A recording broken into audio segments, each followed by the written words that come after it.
Relation between sets, ये आज का हमारा टॉपिक है।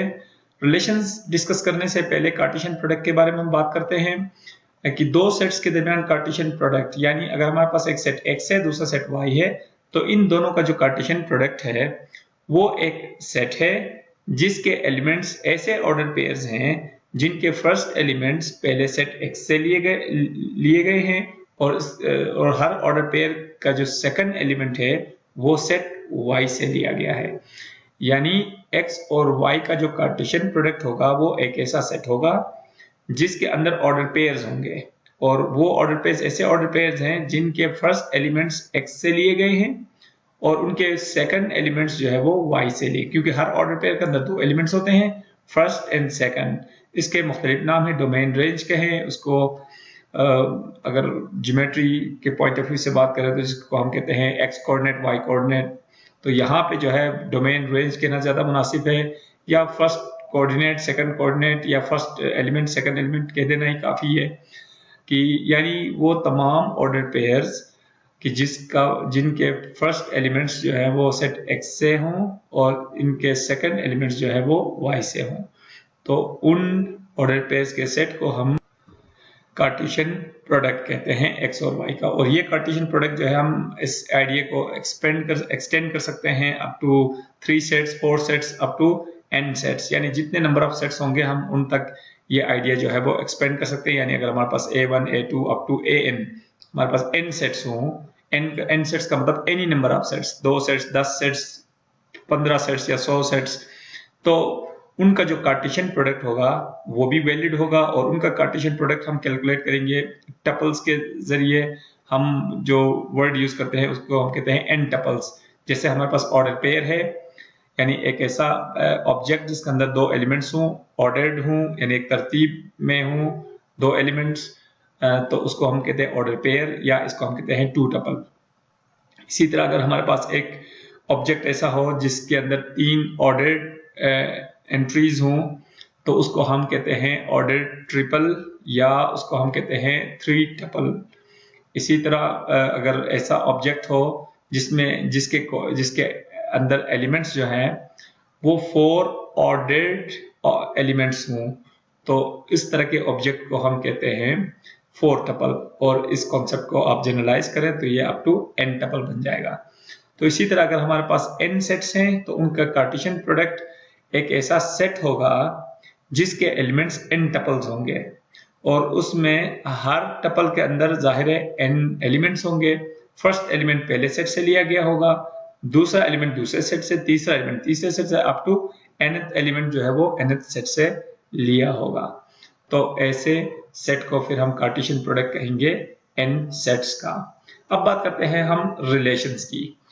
तो अगर हम दो सेट्स ले लें x और y, तो उनका कार्टेशियन प्रोडक्ट हम डिफाइन कर चुके हैं। तो कार्टेशियन प्रोडक्ट के हर सबसेट को हम एक रिलेशन मानते हैं x से y की तरफ, यानी x और y के दरमियान एक रिलेशन का मतलब x और y के कार्टेशियन प्रोडक्ट का सबसेट, x और y के कार्टेशियन प्रोडक्ट का जो भी सबसेट होगा वो हमारे लिए एक रिलेशन होगा। यानी दो सेट्स लेंगे, उनका कार्टेशियन प्रोडक्ट मालूम करेंगे, तो कार्टेशियन प्रोडक्ट के जितने भी सबसेट्स होंगे वो उन दोनों सेट्स के दरमियान रिलेशंस कहलाएंगे। इसी तरह एक बाइनरी रिलेशन की अगर हम बात करें तो binary relation R on a single set A is a subset of A cross A। अगर हमारे पास एक सिंगल सेट A है, एक सेट है A, तो A का A के साथ कार्टेशियन प्रोडक्ट लिया जा सकता है कि जिसके अंदर ऑर्डर पेयर्स होंगे, जिसके फर्स्ट और सेकंड दोनों एलिमेंट्स जो है वो A के मेंबर्स होंगे, तो उस कार्टेशियन प्रोडक्ट का जो हर सबसेट होगा वो एक बाइनरी रिलेशन कहलाएगा। इसी तरह डोमेन और रेंज की बात करते हैं। जैसे कि हमने बात की है रिलेशंस की, तो रिलेशन असल में कार्टेशियन प्रोडक्ट का सबसेट है। तो कार्टेशियन प्रोडक्ट का जो सबसेट है वो एक रिलेशन है, तो उस रिलेशन के डोमेन और रेंज का क्या मतलब है, ये हम समझते हैं किसी रिलेशन के डोमेन को हम DOM ऑफ R लिखेंगे। अगर रिलेशन हमारे पास R है तो उसके डोमेन को हम DOM into R लिखते हैं, इसका मतलब होता है domain of the relation R। और ये डोमेन क्या होता है, उस रिलेशन में जितने भी ऑर्डर पेयर्स हैं उन तमाम ऑर्डर पेयर्स के फर्स्ट एलिमेंट्स का हम एक सेट बनाएं, यानी जितने भी उस रिलेशन के अंदर ऑर्डर पेयर्स हैं उन तमाम ऑर्डर पेयर्स में से हम जस्ट फर्स्ट एलिमेंट चूज करें और उसका एक सेट बनाएं तो वो रिलेशन का डोमेन होगा। इसी तरह अगर तमाम ऑर्डर पेयर्स में से सेकंड एलिमेंट्स हम चूज करें, हर ऑर्डर पेयर का सेकंड एलिमेंट अगर हम चूज करें और उसका एक सेट बनाएं तो वो हमारे लिए रेंज होगा उस रिलेशन R के लिए। उसकी एग्जांपल देखें, एक सेट है हमारे पास A और दूसरा सेट है B। इन दोनों का कार्टेशियन प्रोडक्ट डेफिनेटली एक ऐसा सेट होगा जिसमें ऑर्डर पेयर्स होंगे और हर ऑर्डर पेयर का पहला एलिमेंट A से होगा और हर ऑर्डर पेयर का सेकंड एलिमेंट B से होगा। तो डेफिनेटली उसके अंदर 8 ऑर्डर पेयर्स होंगे क्योंकि इसमें भी 3 एलिमेंट्स, इसमें भी 3 एलिमेंट्स, तो इसके कार्टेशियन प्रोडक्ट में 9 एलिमेंट्स होंगे, यानी 9 ऑर्डर पेयर्स होंगे उसमें। और जाहिर है अगर 9 उसके ऑर्डर पेयर्स हैं कार्टेशियन प्रोडक्ट के तो 2 पावर 9 का मतलब ये बनते हैं 512, यानी उस कार्टेशियन प्रोडक्ट के 512 सबसेट्स बन सकते हैं और हर सबसेट एक रिलेशन है।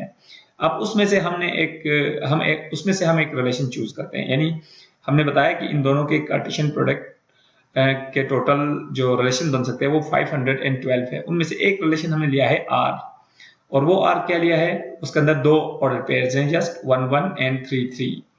तो ये जाहिर है ये इन दोनों के कार्टेशियन प्रोडक्ट का सबसेट है, तो ये एक रिलेशन भी है। तो इस रिलेशन का डोमेन हम कैसे मालूम करेंगे, इसके अंदर 2 ऑर्डर पेयर्स है तो हर ऑर्डर पेयर का फर्स्ट एलिमेंट चूज करेंगे। इसका फर्स्ट एलिमेंट 1 है और इसका फर्स्ट एलिमेंट 3 है। जब 1 और 3 हम चूज करेंगे और उससे एक सेट बनाएंगे तो ये इसके लिए डोमेन होगा। और इसके रेंज के लिए भी हम यही काम करेंगे, इसके सेकंड एलिमेंट चूज करेंगे 1 और इसका सेकंड एलिमेंट 3, तो ये 1 3 और ये 1 3, ये इसका रेंज होगा। अब ये एक इसको हम बाई चांस कह सकते हैं या एक पर्टिकुलर केस कह सकते हैं कि जिसके अंदर ये दोनों इक्वल हैं। अदरवाइज ये जरूरी बिल्कुल भी नहीं है कि ये हमेशा इक्वल आए।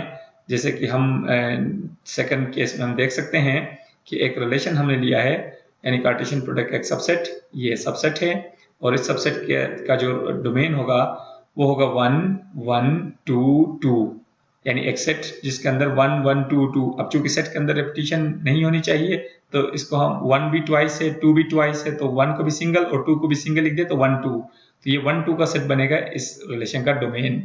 और इस रिलेशन का जो रेंज होगा वो सेकंड एलिमेंट्स का सेट होगा, यानी 3 7 3 7। तो इसको अगर हम एक सेट के अंदर लिखें तो जस्ट ये 3 7 ही है, क्योंकि एक ही सेट के अंदर जो है वो एक ही नंबर को रिपीटेड फॉर्म में नहीं लिखा जाता। तो ये 3 7 जो है इस रिलेशन के लिए रेंज है। तो ये देखें इस केस में डोमेन एक डिफरेंट सेट है, रेंज एक डिफरेंट सेट है। इसी तरह एक तीसरा केस भी है कि जिसके अंदर एक और रिलेशन हमने लिया है और उस रिलेशन का ये डोमेन है और उसका ये रेंज है, प्रोसीजर बिल्कुल सेम है। इसी तरह बात करते हैं टाइप्स ऑफ रिलेशंस की।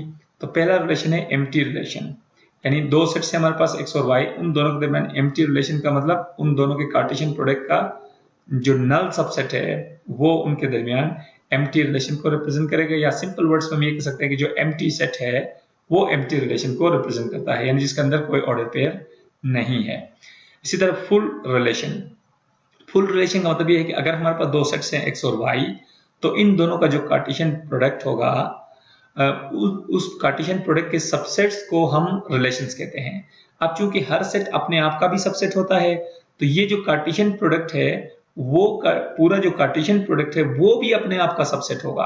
अब चूंकि एक सेट यानी कार्टेशियन प्रोडक्ट का हर सबसेट एक रिलेशन है तो कार्टेशियन प्रोडक्ट खुद अपने आप का भी सबसेट है, इसलिए पूरा जो कार्टेशियन प्रोडक्ट है वो भी एक रिलेशन को रिप्रेजेंट करेगा और वो जो रिलेशन है उसे हम कहते हैं फुल रिलेशन। या सिंपल वर्ड्स में ये कि x और y का जो कार्टेशियन प्रोडक्ट है वो खुद भी अपने आप का एक सबसेट है और वो भी एक रिलेशन है और उस रिलेशन को हम कहते हैं full relation.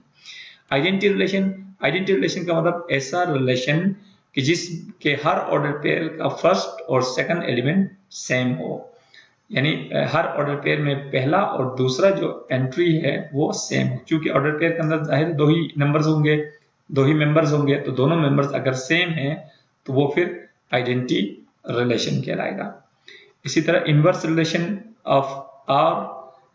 R prime of relation R, अगर हमारे पास एक रिलेशन R है तो उसका जो इनवर्स रिलेशन जिसको हम R प्राइम से डिनोट करते हैं वो कैसे कैलकुलेट करेंगे। वो बहुत सिंपल है कि अगर हमारे पास एक रिलेशन है R जिसके मेंबर्स जो हैं वो ऑर्डर पेयर्स हैं A, B की फॉर्म में, तो उसके इनवर्स, उसका जो इनवर्स रिलेशन होगा वो भी एक रिलेशन ही होगा जिसके ऑर्डर पेयर्स जो है वो रिवर्स ऑर्डर में होंगे।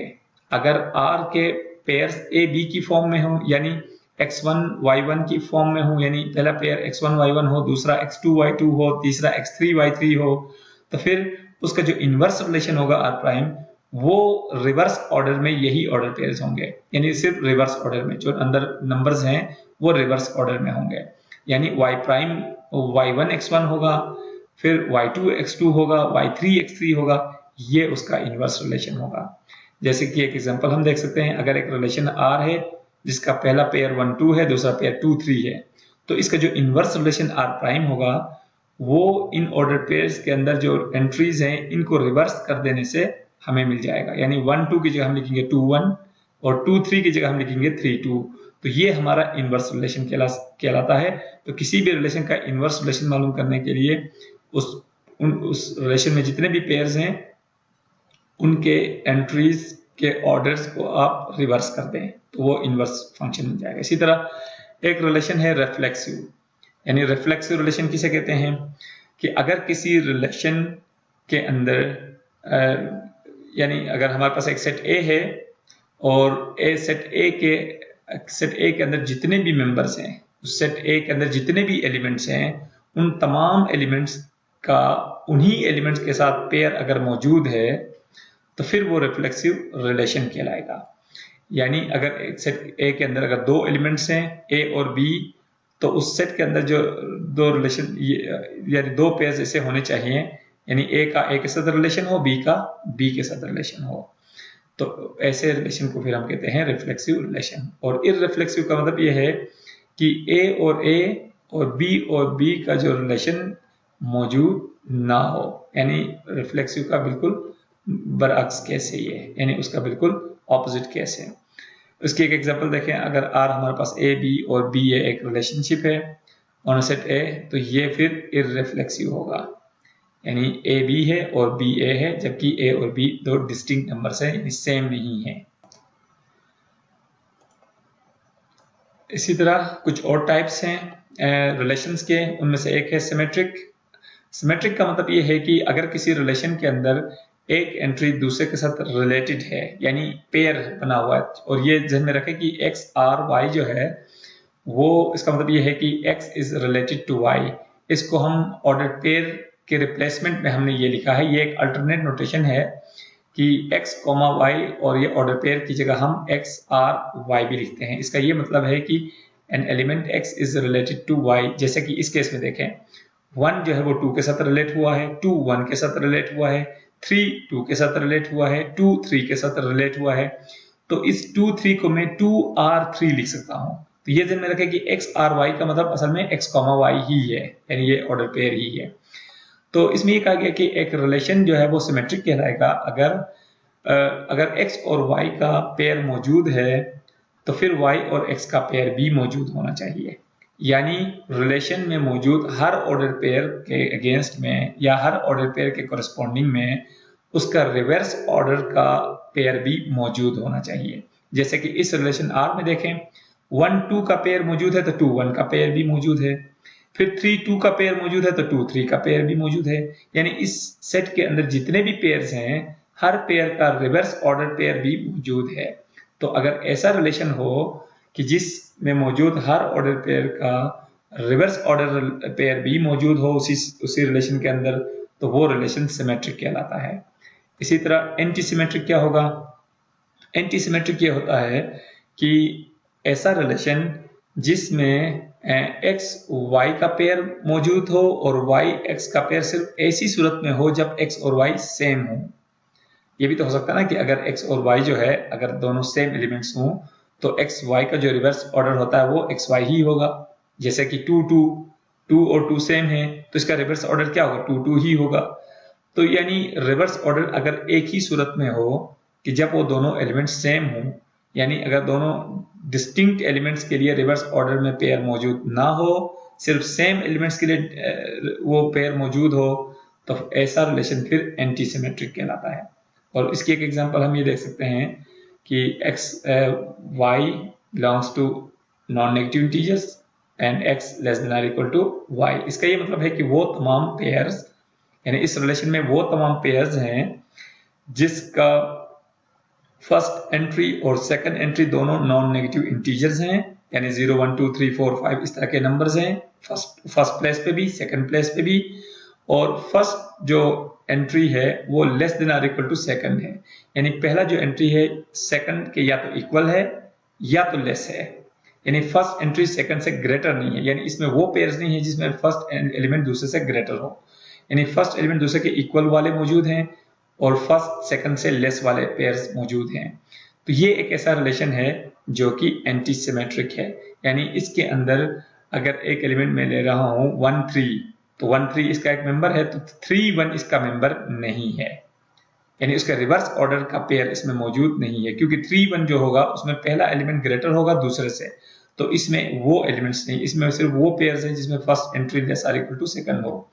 इसी तरह ट्रांजिटिव की बात करते हैं कि एक एलिमेंट अगर दूसरे x अगर y के साथ पेयर मौजूद है और y का z के साथ पेयर मौजूद है, तो फिर x का z के साथ पेयर मौजूद होना चाहिए। जैसे कि इस एग्जांपल में देखें 1 का 2 के साथ पेयर है, फिर 2 का 3 के साथ पेयर है, तो ऐसी सिचुएशन में 1 का 3 के साथ पेयर भी मौजूद होना चाहिए उसी रिलेशन के अंदर, जैसे कि इस केस में है कि 1 का 2 के साथ पेयर था, 2 का 3 के साथ था, तो फिर 1 का 3 के साथ पेयर भी मौजूद है। तो ये रिलेशन जो है वो ट्रांजिटिव कहलाता है इस तरह का। इसी तरह इक्विवेलेंस रिलेशन का मतलब ऐसा रिलेशन जो रिफ्लेक्सिव भी हो, सिमेट्रिक भी हो और ट्रांजिटिव भी हो, यानी ये तीन प्रॉपर्टीज उस एक रिलेशन में हो, तो ऐसा रिलेशन फिर इक्विवेलेंस रिलेशन कहलाता है। जैसे कि ये रिलेशन देखें, ये रिफ्लेक्सिव भी है और ये सिमेट्रिक भी है और ये ट्रांजिटिव भी है, तो इस तरह का फिर रिलेशन जो है वो कहलाता है इक्विवेलेंस रिलेशन।